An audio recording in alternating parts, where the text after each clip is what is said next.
morning to you all.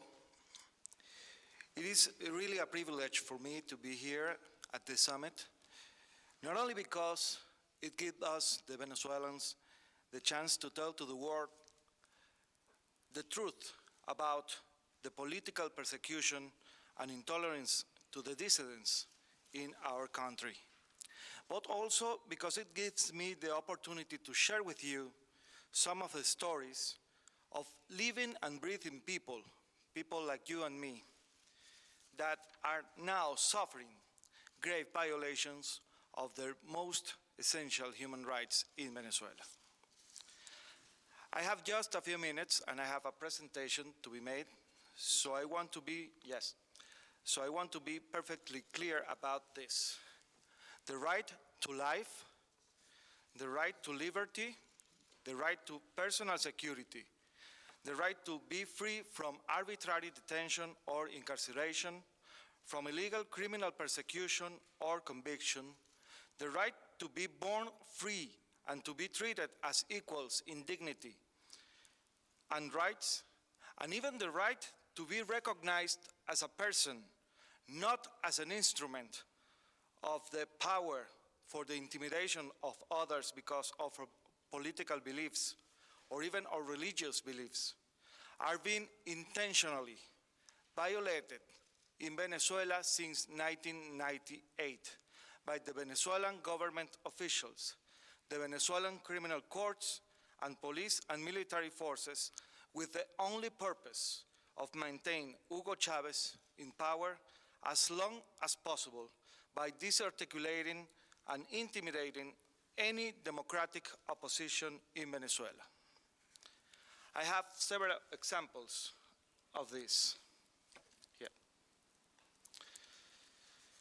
There are hundreds of criminal investigations right now in course and still pending against people that have expressed their dissent against the Venezuelan government. More than 19,000 oil workers were fired after 2002 national strike in Venezuela, were denied their severance payments, and were included in blacklists, so no other oil company or other related to the government companies inside and outside Venezuela would hire them. Also, people that vote against Chavez, against Hugo Chavez, in any referendum or election is included in lists that are later used to deny their right to work for the government, for example, and even visas or identification documents such as passports and IDs. These are the people from the oil workers. This is a group of lawyers and victims, I am there, that came to the Hague in 2004 to file a complaint at the International Criminal Court against Chavez and some of the people of their government. This woman right here is Mónica Fernandez, who was the director and president of the NGO, human rights NGO, Foro Penal Venezolano.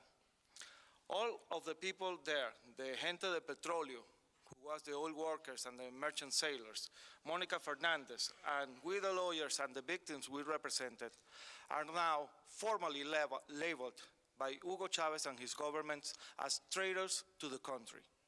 Just because we came to the International Criminal Court and to the Inter-American system of human rights to file petitions against Venezuelan officials and against the Venezuelan government, Hugo Chavez himself has requested to the Supreme Court the opening of a criminal investigation against not only us, the lawyers, but also against the victims we represent, the victims of violations of human rights.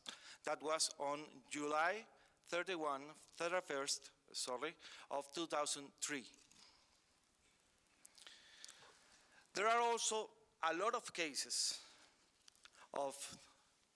that demonstrate the government intolerance, including not only free journalists, lawyers, and activists of human rights, but also dissident officers, military officers, and even former public officials and ministers, such as retired General Francisco Uzón, who was convicted more than 5 years in prison for alleged offenses to the military forces, just for express to tell to the public on TV his technical opinion about the possible causes of the death of 2 burnt soldiers in a military headquarters in Venezuela. He was a former minister of Chavez, Minister of Financial Affairs. He passed through the opposition files on April 11, 2002, when he saw from the power what was going on in Venezuela, what was really going on in Venezuela.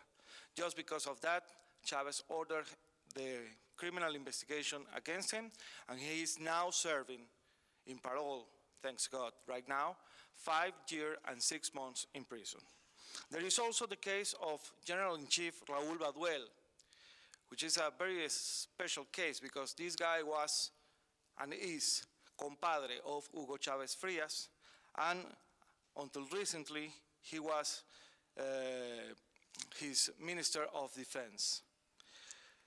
Just after Baduel publicly questioned the legitimacy of the constitutional amendment proposed by Hugo Chávez for February 2009, a criminal investigation for alleged corruption charges was issued against him, and he is now in prison waiting for trial. The other case is that guy over there in the corner of the picture is the case of Otto Gebauer. Otto Gebauer was sentenced and is now in prison to almost 13 years in prison just because he obeyed on April 11, 2002, the order to bring at that moment deposed President Hugo Chávez Frías from Caracas to the island of La Orchila, near Caracas. He refused to give to the military prosecutors false statements about the alleged plans for killing Chávez. The general that gave him the order was convicted only to 3 years in prison just because he complied with the public ministry. Since 2007, at least 500 formally recognized investigations against the student movement in Venezuela have been opened. I have the honor to represent most of them. Most of these criminal investigations are still pending right now. For example, Nixon Moreno, a prominent student leader from Mérida State University, was falsely accused of criminal charges. He applied for asylum at the Vatican Embassy in Venezuela, the representation of the Vatican government state in Venezuela. The asylum was formally granted to Moreno, but the Venezuelan government to this day has refused and has disrespected the international laws of asylum by not giving him safe passage to the Vatican state. He has been forced to flee from the embassy of the Vatican, and now his destiny is yet undefined. The criminal justice system, and I am about to conclude, in Venezuela is continuously used by the government as a tool of intolerance and to persecute people that is identified as political opposition. 3 short examples. The cases of the recently elected mayor of Maracaibo, Manuel Rosales, now facing criminal charges. The recently elected Metropolitan Mayor, Antonio Ledesma, who has been receiving death threats. Death to Ledesma, it says in the picture down below, since he assumed his charge as mayor of Caracas. And the recently elected governor of Miranda, Enrique Capriles, and former mayor of Chacao, Leopoldo Lopez, which is a very popular leader of the opposition in Venezuela, that holds the record of 25 criminal investigations open against them, all pending and all still in course. What are the crimes?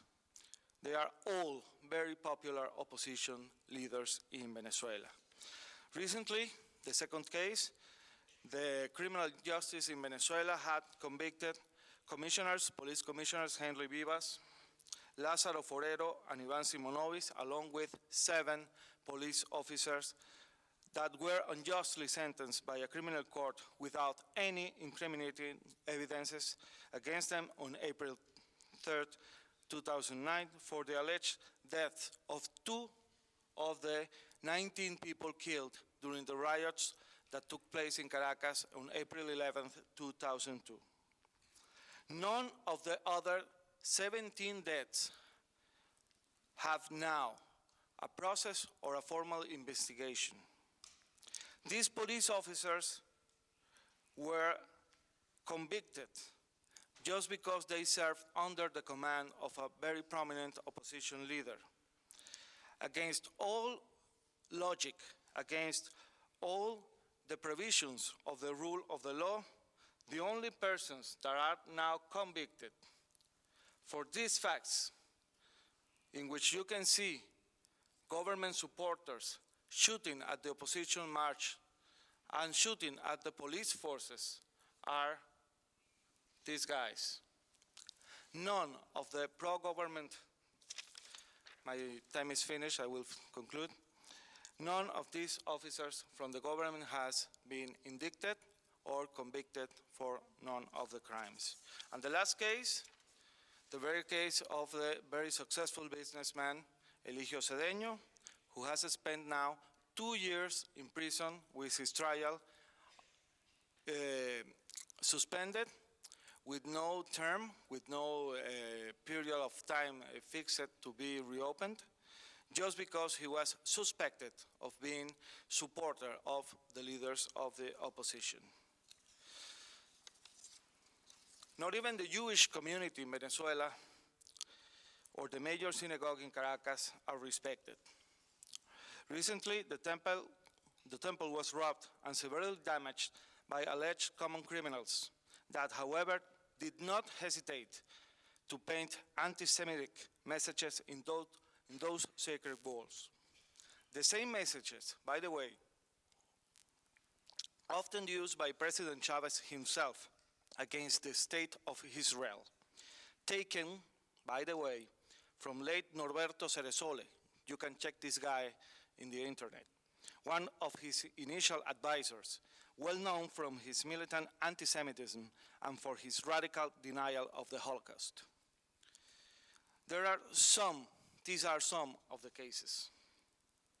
This is Eligio Cedeño. If you could conclude so we can. Yes. Thank you. These are some of the cases we have in Venezuela, but they are not the government abuses, but oblivion and silence of the international community about these facts, the worst enemies we are facing in Venezuela right now, today. All of these grave acts of intolerance, all of these violations of human rights remain unpunished, will remain unpunished if the free and democratic nations of the world, in exchange for cheap oil or easy profits, trade human dignity for silence.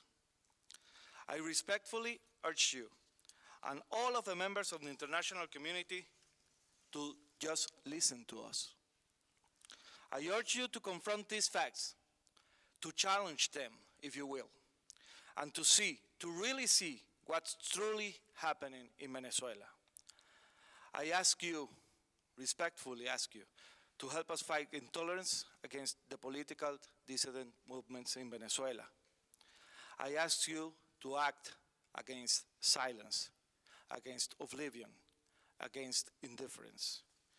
What is the purpose of the achievement of an international criminal justice system articulated to prevent the most grave damages conceivable to human rights if nation leaders won't respect it at will? Ask yourselves that question. Did you know, for example, that Hugo Chavez, 2 weeks ago, invited al-Bashir to Venezuela as a friend? Did you know, for example, that the politics of Venezuela, of the government of Venezuela, regarding the Inter-American Court of Human Rights is to systematically deny the results of the cases in which Venezuela has been convicted and declared responsible for violations of human rights? What will you do? What will be your choice? We have clearly decided to confront this abuse. We expect you to do the same thing. Thank you very much.